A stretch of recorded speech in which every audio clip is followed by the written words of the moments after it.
digital technology enables modern migrants to, like, they're basically hovering in an entirely parallel cultural and economic ecosystem, but it's online, right? So if you think about an immigrant today in America, right, they can basically use their own set of banking apps. They're on WhatsApp. They're in their own sort of set of group chats. Yeah. They're watching foreign television. In many cases, they don't even learn the language for even it's sometimes a shockingly long period of time. You can meet these people who are 30 years into being in America and they don't speak English, right? You probably saw this doing the rounds yesterday. There was this, I don't even know if we can show the video, but you've probably seen this. Yeah, so I'll pause right there. It's a really gruesome video. Is these truckers who, evidently entered the country illegally. They got a CDL in Gavin Newsom's California, and they were in Florida, and they just do an illegal U-turn because in India you can do that. You can't do that in the United States, obviously, because it results in death. And yes, if you've been on roads recently, you have noticed the dip in driving quality from truckers. I think everyone can resonate with this, including American truckers. I put a tweet out the other day, and it's true, is I'm noticing an increase in billboards in Hindi for truck stops or advertising Indian food. So it's becoming a huge problem, and Homeland Security is all over it. 3 innocent people were killed in Florida because Gavin Newsom's California DMV issued an illegal alien a commercial driver's license. The state of governance is asinine. Sorry about that. How many more innocent people have to die before Gavin Newsom stops playing games with the safety of the American people?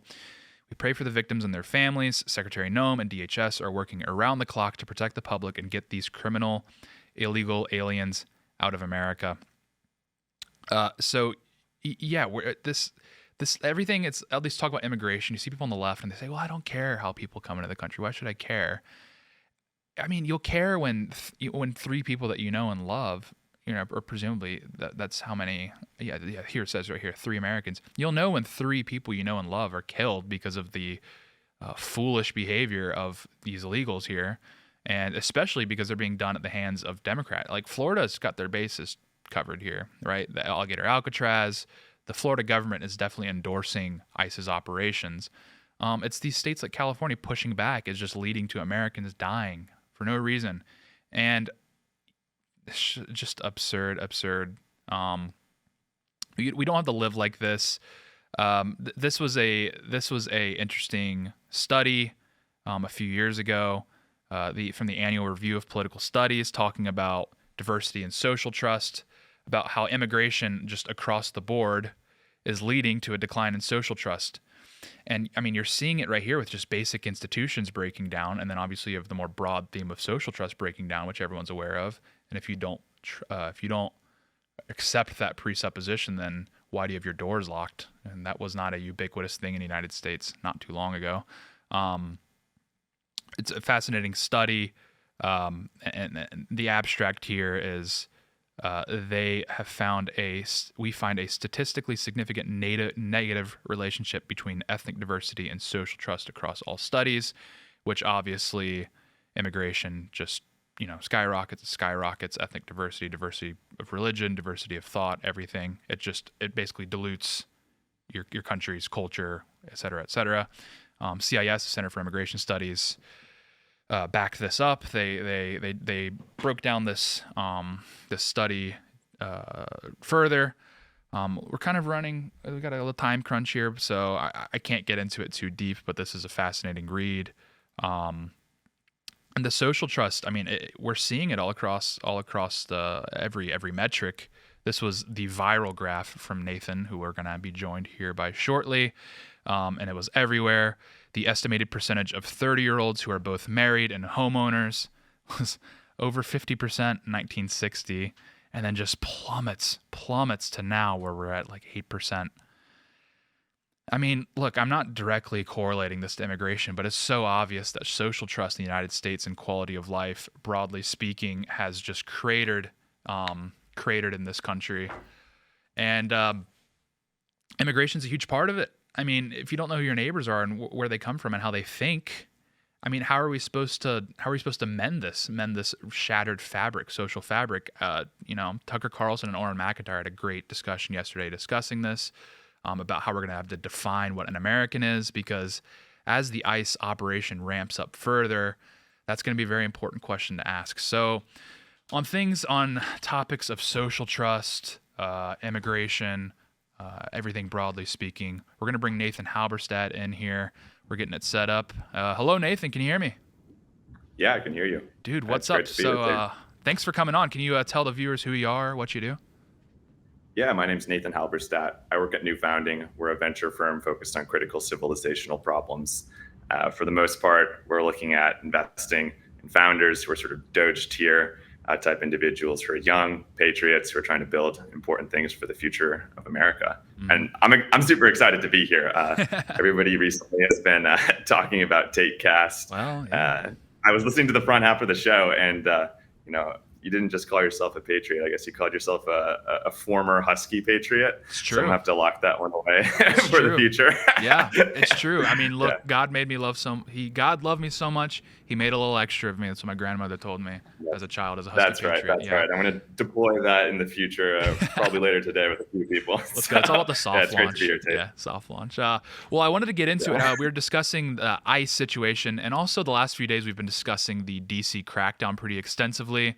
I know you were in El Salvador recently, and you had some thoughts on how El Salvador's approach to these sorts of social disorder themes has been. Can you maybe break that down now that you're back in the States? Yeah, so I just got back from the land of the philosopher King Bukele, and so I was in San Salvador, which is the capital of El Salvador, and this place used to be the crime capital of the world, and just a short number of years, it's now incredibly safe. And I was looking at some of the data just before coming on the show on TateCast, and it's actually quite shocking, and you feel it when you're out there. So I was walking around at night. About every other block does have an armed soldier on the corner. Now, that actually adds to a sense of sort of security in an interesting way, although it is sort of a sign of the sort of the former difficulties of the country. But just comparing it to DC, if you're walking around DuPont Circle in DC or around the Hill or these areas, just the sense that there are just a large number of like unsavory characters where like literally anything could happen is always present. El Salvador, everybody was friendly. It was nice. You could just walk around, 10 p.m., midnight. And, El Salvador went from the murder and crime capital of the world to, they have a homicide rate of around 2 per 100,000 people, whereas in Washington, D.C., we're at 27,000 people, right? So we have more than 10 times the rate of this place that is basically or was formerly dominated by cartels. Mm-hmm. And so to me, the interesting story here is that I used to live in DC, right? And crime was kind of a problem. It still is. I posted a photo on Twitter of 1 mile from the White House, $4 toothpaste is locked up. Yeah. And people will try to tell you that crime is down, but it's obviously not in a place like DC.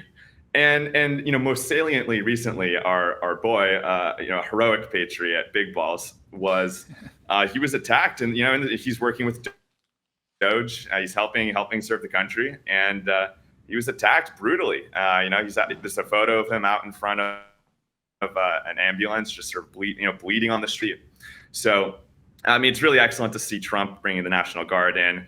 And I think really the lesson of El Salvador is that like this stuff works. Like if you the criminals out the crime, right? It went from significantly higher to 1/10 of our crime rate in just a couple of years. I saw a post also just recently from the DC Police Union. I think they posted this yesterday. It's like at DC Police Union. And it shows that in DC, just since the announcement of federal controls, just in the past 7 days, robbery down 46%, carjackings down 83%, violent crime down 22%, et cetera. So, it just shows if you just actually enforce the law, you can solve a lot of these.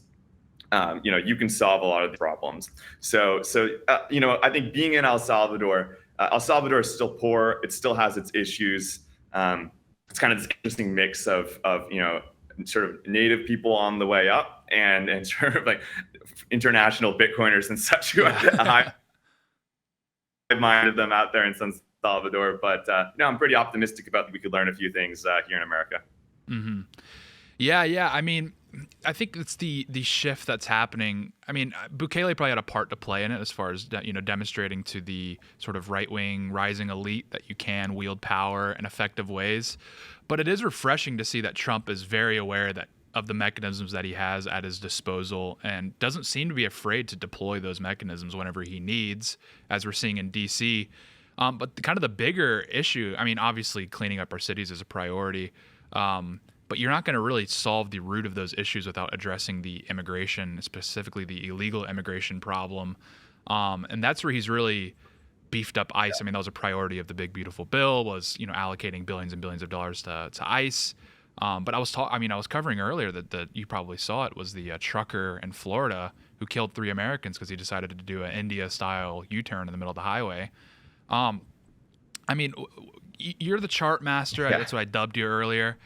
What sort of ways are you seeing immigration impacting social trust in a more sort of specific way? Yeah, that's the right question. I think we see in the data that over the past few decades, social trust has been declining.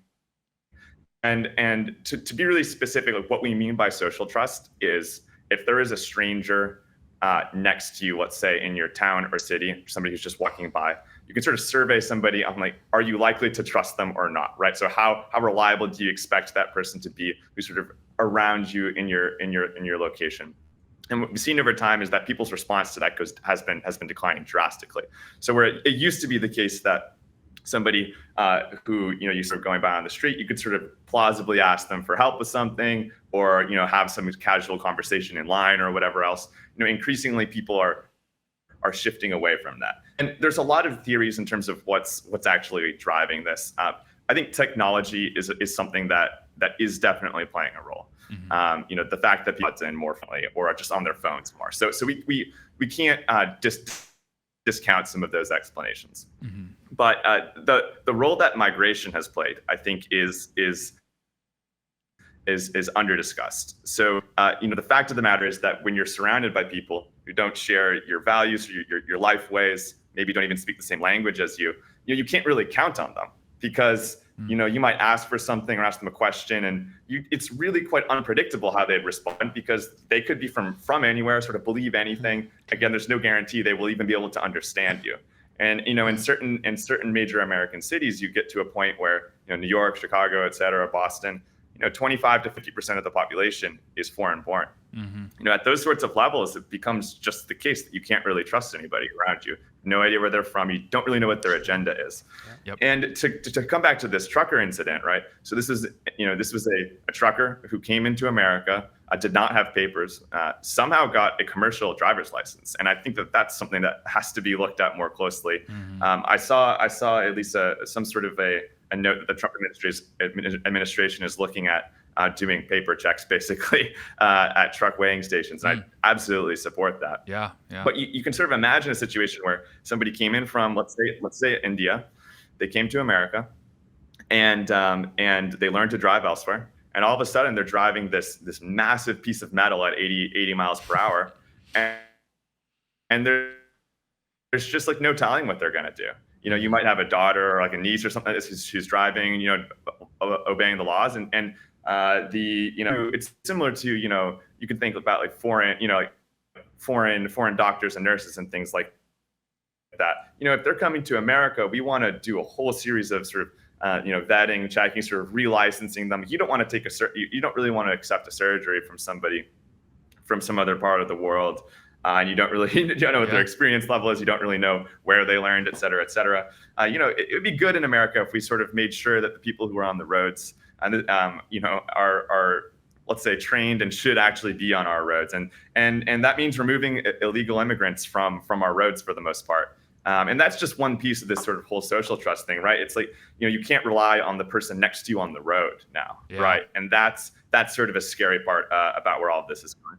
Yeah, I mean, there's already enough female drivers. Do we really need these elite? I mean, geez, right? No, I'm just kidding. We love females, especially female drivers. But yeah, I mean, that's the thing is, I'm sitting there thinking, I'm like, do we really have a shortage of truckers in this country? I mean, I don't recall seeing any headlines or articles. To me, this just seems like an underhanded attempt from these logistics companies to undercut Americans, and we're seeing this all across the board. The H-1B situation obviously is in desperate need of addressing. I mean, I know you've hit on the H-1B visa situation really hard. You're obviously in tech adjacent tech industry. What are you seeing on the H-1B front? I mean, are we moving in a good direction on this, or what? Yeah, I mean, Tate, you raised a really excellent point here, which is, we have, let's say in the trucker industry, right? AI is coming right around the bend here, and so I think it's a national priority to make sure that our existing American truck drivers continue to thrive, right? And whatever that looks like, there's probably some level of protectionism. There's probably there's a variety of things we can get into here, but basically, autonomous driving is going to seriously cut down the number of, or has the potential to seriously cut down the number of available trucking jobs. If at the same time we're just giving away the remaining truck jobs to whatever they are, whether it's H-1Bs or just any sort of foreign labor, that's adding pressure to an already quite difficult situation. So, if we think about the H-1B situation more broadly, there was a report in Fortune Mag that, and this was about 2 weeks ago, that 60% of new college grads from the class of 2025, so these are the guys that Tate, you and I know, who are just graduating right now, guys and girls who are wrapping up their college education, 60% of them are unemployed or underemployed. Wow. And right, they just graduated in May. It's now mid-August. And so when you hear these stories about young people who are unhappy with sort of the set of available opportunities, you have to understand that there is a burning platform here. There's a serious problem. Now, it's not all about the H-1Bs. It's probably two things. Again, it's AI. Increasingly, the ChatGPT and other AI tools can do entry level, let's say, analyst and associate level work. An associate at a law firm, they used to do all the reading through things, and now ChatGPT can do it. Analysts used to make slide decks, make graphs, et cetera, et cetera. A more senior person can just prompt that. So there's a little bit of a situation where the ladder's coming up naturally. Mm-hmm. But I think then that makes people much more sensitive to the fact that when they see the ladder coming up, but the people who are grabbing the ladder are H-1Bs, they're not even Americans. That's something that I think is extremely politically sensitive, and it should be. Those opportunities should be going to Americans, and the economy is shifting in a whole bunch of different ways. And we need to make sure basically that there are opportunities for young people. It's not just about like handing out jobs left and right that are meaningless. It's like helping them to find things that are meaningful that they can build a life with, and whether it's encouraging them to become founders in companies or just joining ICE and helping save the homeland or whatever it is. We need to step in and make sure that there are serious job opportunities where they can get married, have kids, buy a home. And if we're failing on that, then we're failing on everything. Yeah, I mean, you just see all these metrics like you're bringing up. You're seeing these headlines coming out of how radical Zoomers, and now we're starting to see Gen Alpha's politics are, how distrustful they are of institutions, how distrustful they are of, let's just say, the establishment, broadly speaking. It's tough to see a situation in which you don't get a violent, maybe not violent, but a visceral reaction from the younger generations. I mean, I would assume that getting out of this and giving Zoomers opportunity is just a matter of national security at this point. I mean, if you consider the palpable anger that you're seeing from that generation, or this generation, our generation, I mean, it just feels like a ticking time bomb, really. I mean, I don't know if you're seeing this on your end. Yeah, and I think there's just enough specific examples floating around that Gen Alpha and Gen Z have access to. There was an example about a month back, and there was this gentleman. His name was Soham Parekh, and right, yeah. He was he's from India. He essentially was in some sort of a debt situation. He said that he was in some sort of in some sort of a bind, basically. And he came to America, and he was rotating up to 6 jobs at a time, sort of engineer jobs at Y Combinator tier startups. So these are excellent. So think about like an Uber in its earlier stages or something like this, right? So he was rotating through around 6 of them at a time, getting fired though.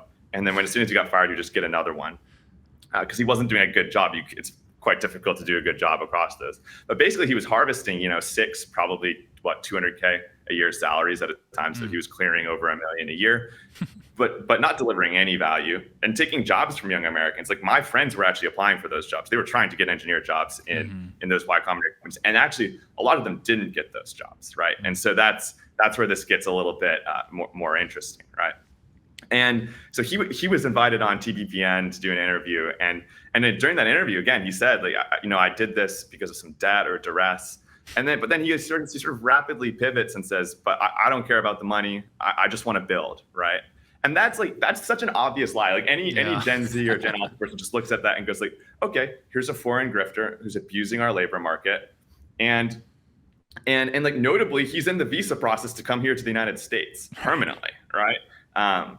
So I think I'm a moderate guy. Like I'm an American. I want there to be jobs and opportunities and things for like my siblings and my friends and, my kids and grandkids. And we can't have that and also have, hundreds of thousands of Sohem Parekh sort of swimming around doing this sort of stuff. And those stories are just so available to us now, right? They were probably not as available. Like, was CNN covering this sort of stuff? Would it have even gotten coverage pre-social media? Probably not. So again, I'm like personally against him. Somebody like this, when he's grifting off of our labor market, it'd be an interesting question. That was about a month back. Like, what is he still in the visa process? Sure. Is he in America right now? Like, should he be in America right now? Those are, I think, very, very, rational questions to ask. And I think if you care at all about the next generation of Americans, you need to hold a harder line on these issues, especially given what we're going to be going through with AI. Yeah, I mean, it really just begs the question of like, if I'm an American citizen, what is the point of being an American citizen if I'm having to compete with the entire world for domestic resources like housing and jobs and whatnot? I mean, you're seeing in the UK this problem on steroids where there's article after article there where they're like, we have to build 4 million houses or we're going to have like a homelessness crisis. And then they're also simultaneously allowing millions of migrants in a year who vast majority of them are not providing an upgrade in any department. And oftentimes they end up on social housing. Obviously the situation's a bit different in America because we don't have, super extensive social programs here, but the ones that we do have, we are starting to see, maybe not starting, we've been seeing, migrants coming in and just immediately utilizing these resources. I mean, Minnesota is a great example. That's a rabbit hole that I would encourage Tim guest viewers to go down, specifically relating to their elected officials. I mean, without mass deportations, where are we going to be? Is the UK really our future? Well, hopefully not. Hopefully not. I mean, at least in London and some of these other cities, it's getting quite ugly. The United Kingdom, one of the problems that they face is basically that that the right in the United Kingdom is less serious. I mean, the Tories are fundamentally unserious, I would say. And beyond that as well, any sort of opposition to mass migration is crushed. They don't have the same level of free speech. So those are two things that really, I think, hold them back. So I think we should be very thankful here in America that we have free speech. And I would say MAGA is a serious right-wing party. I'm sure there are ways that it could always be improved, but I think there's a lot to be grateful for here. And I think we're making forward progress. Yeah. In terms of just more broadly, like where does all of this go for Americans, and like how should average, let's say, investors, business owners, even young people be thinking about like the political, cultural sort of macro situation? This guides a lot of our investing, I would say, in startups. Is I think that the sort of challenges that Gen Z and Gen Alpha are facing, in combination with everything else going on in the world, lead us to think that this will be an era of greater instability, sort of greater political radicalism, of course, right? Deglobalization is another theme that we think a lot about, right? So in a world where people are more conscious of people like Soren Parek, who we just talked about, and more opposed to it, expecting more tariffs to go up, expecting more focus on sort of domestic labor, and really what a lot of that should hopefully do is actually begin to solve the social trust problem. And like a society cannot survive if the social trust gets low enough. If you can't count on anybody, then you're like not a society anymore. You're just a bunch of individual people, maybe families, maybe groups of friends. And so we think a lot about sort of repositioning for that sort of new economic and social paradigm. And so I think for business owners and such, it's thinking about how you actually get ahead of this, right? There are probably interesting regulations and policy shifts, just like the tariffs going in place. But beyond the tariffs, it's not just going to be that. There's more coming. And then the other thing that I would mention, just for people in general, is as we think about like AI slop on the internet and just like the effects of AI across the board, AI is going to replace it's very likely to replace a lot of types of work that in some ways we rely on either like foreign labor for. And it should transfer a lot of value to like very capable young Americans if they are high agency enough and they leverage AI effectively. But AI slop on the internet, I anticipate continuing to be a problem. Like you can imagine a world where we're messaging back and forth about coming on the show today, and I message you, and you have some AI agent that actually just replies to me, and we sort of get booked to go on this to go on the show together. But maybe neither of us even saw the message. It was just our AI agents sort of replying to each other. Now, of course, there are sort of solutions to this and such. But then you open your Twitter feed and it's like the people liking my posts aren't real. The people the posts are generated, et cetera, et cetera. Mm-hmm. So like what does that world look like in my view? In my view, that forces a lot of people back to the in-person and real and physical world. Mm. And that's where like in-person networks, the firm handshake, the people at your church, the people who live right next to you begins to matter a lot more because the digital ecosystem becomes less reliable. It's like, think about how your inbox is just like so flooded with spam. It's like, I imagine a world where that's just like everything on the internet. It's just increasingly sort of a proliferation of AI slop across everything on your phone. There'll be an arms race between that and the filters, of course. but that's sort of some of the way that I think about like what's coming for Americans in the years ahead. Mm-hmm. Yeah, I mean, we had Nate Fisher on, and he had an interesting idea that it makes a lot of sense, and it seems to be borne out so far, is that increased utilization of AI in the labor force could actually free up or eliminate a lot of these laptop jobs or a lot of these fake jobs, and it could actually sort of force Americans to return to a more classically American way of living and structuring their families and these sorts of things. As in, it could free up resources for these companies where they can allocate more to wages, and we could potentially return to people being able to support a family on a single income, which is, really exciting stuff. But this obviously also requires restriction on immigration, because if you don't have that, then you're just going to have a much larger labor market, and then it'll just be a disaster. But there are a lot of reasons. Yeah, there are a lot of reasons to be optimistic. I share Nate Fisher's perspective on this. I think you're right to add the layer that deportations and this is critical to this actually this shift sort of going well for us as Americans. And I've written about something that I call digital enclaves, and the idea, just to sort of describe it briefly, is that digital technology enables modern migrants they're basically hovering in an entirely parallel cultural and economic ecosystem, but it's online, right? So if you think about an immigrant today in America, right, they can basically use their own set of banking apps. They're on WhatsApp. They're in their own sort of set of group chats. Yeah. They're watching foreign television. In many cases, they don't even learn the language for even it's sometimes a shockingly long period of time. You can meet these people who are 30 years into being in America and they don't speak English, right? Mm. And that's interesting to me, right? There's from a theory perspective, right? There's been a notable shift where, if you left like Stockholm in 1800 or 1850 and came to America, like everything was severed, right? Yeah. You came to America, you were an American now, you assimilated, you learned English quickly, and you were a part of this project fully and in every sense. the number of these more recent migrants who are like one toe in, right, Yeah. is shocking, and I'm not actually convinced that like assimilation in the same sense is even possible, right? So Hmm. I'd say, right, an assimilation for this sort of whatever Dutch lad on a boat in 1840 versus the person who came in on an H-1B to do some tech job, make some money, and then send the money back to India or wherever else, it could be China, Korea. Right. And you say the same thing also for the people just wandering across the border from Central and South America, right? It's not clear to me that actual assimilation in the digital era is even possible, right? I think we'll see. Yeah. I would actually encourage people to study this. Like, is assimilation even happening broadly? Like last time I was in New York City, just based on my read of the situation, like I didn't see it happening. Actually, that's just my honest assessment. Like most people did not seem like Americans there.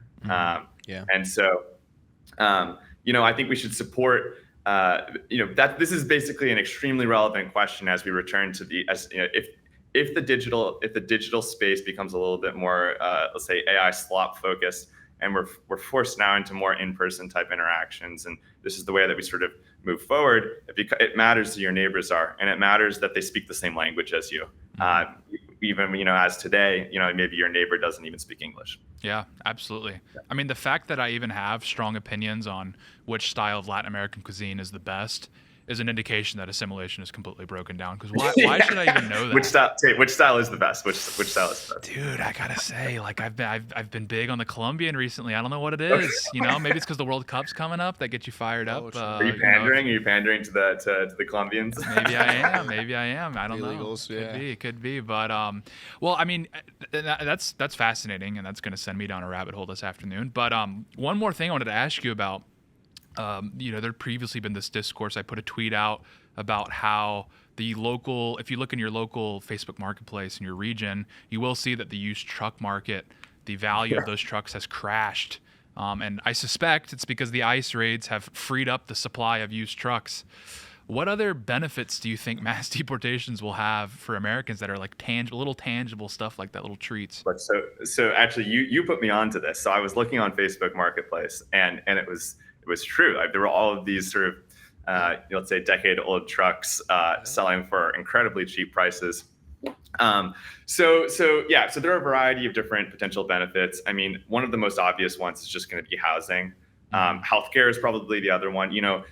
Emergency rooms. I'm good friends with a doctor out here currently, and if you talk with an ER doctor about what percent of patients who come in through the emergency room are basically illegal migrants who are using that as their primary mechanism of just getting healthcare. So it might not actually be a true emergency. A lot of times it's sort of like this middle ground where it's like they're ill, right? Mm-hmm. And so you do want to care about people, and we do want to care for them. And I am glad that they're getting treatment. Yeah. But like, this is not good for our, if your grandmother falls and you need her to get care in the emergency room right away, it's not good that there's a line of illegal immigrants there in the emergency room, sort of clogging up what is supposed to be it's supposed to be an institution for Americans in an emergency, and somehow it's become an institution for illegals who are feeling a little ill. So maybe hospitals are one, and then yes, as deportations accelerate. There should be, regions of America, especially more urban regions, where housing becomes available, and especially where it becomes more secure or safe to live. So, there are large sections of sort of urban and suburban neighborhoods in America where a lot of families don't feel safe necessarily living there. They won't always describe it that way, like they'll want to live somewhere like a little bit nicer or whatever. But a lot of that has to do with just migrant crime and things like that. And once the migrants are gone, young families can move in, taken by the home, and with the wife and kids. Yeah. And I think that these are serious benefits. Maybe one last one that I'll mention is also on the education front. Look up what some of the public schools in major American cities are dealing with in terms of like the number of languages, right? It's like there are teachers who are trying to teach 150 different languages in the same school. Mm-hmm. It's just like not achievable. Then you go up to college, right? Harvard University's 28% non-citizen students, mm-hmm. right? And I would like to say like those are spots that should have gone to should have gone, I hope that in the future those go to like our kids and grandkids and things like that. But that should have gone to more JD Vance type figures and not sort of foreigners. And so there's a number of ways in which our institutions are basically being grifted upon by bad actors who kind of have one toe in the system. And I think by removing them, we actually unlock quite a lot for young people in America. And it's going to be a hard thing to deport them, but on the back end of it, I expect a golden age. I love it. Well, sadly, we're out of time. I think this requires like 2-3 hours to really delve, because we just had to hit 111. There's so many different ways we could have gone. But dude, thank you for joining me. Where can people find you to get some more? Yeah, of course. Yeah, thanks for having me on, Tate. So I'm on Twitter, Nathan Halberstadt. I'll spell my last name. It's HALBERSTADT. And then I'm at New Founding. So we're on Twitter. Just go at New Founding. We have a website, newfounding.com. Again, we're a venture firm focused on critical civilizational problems. I'd say if you're a founder, feel free to reach out. You can just DM me on Twitter or DM the New Founding handle. And if you're interested in investing too, we run a venture rolling fund. And always happy to sort of bring patriots on board, whether just to join our network or to become a founder that we back, or if you want to put dollars behind the project. Excited to talk to those sorts of people as well. Dude, well, I love it. Thanks for coming on, man. We'll catch you next time. Of course. Thanks, Tate. See you. Alrighty. Well, that was the Nathan Halberstadt, the chart master. I would say that's a well-earned name. High IQ patriot, as I like to dub that sphere. They're all great guys. So yeah, that will wrap up our noon live show. We will be back tonight for Timcast IRL at 8 p.m. Hopefully Tim was saying he should be back for it. So hopefully he'll be back. We got Kevin Sorbo and Gavin McInnes, I believe, as the guests. So this is going to be a monster show. Yeah, thanks for tuning in. You can find me on X and Instagram at Real Tate Brown. Like I said, we'll be back tonight, and we will see you there. Have a good rest of your day. Bye-bye.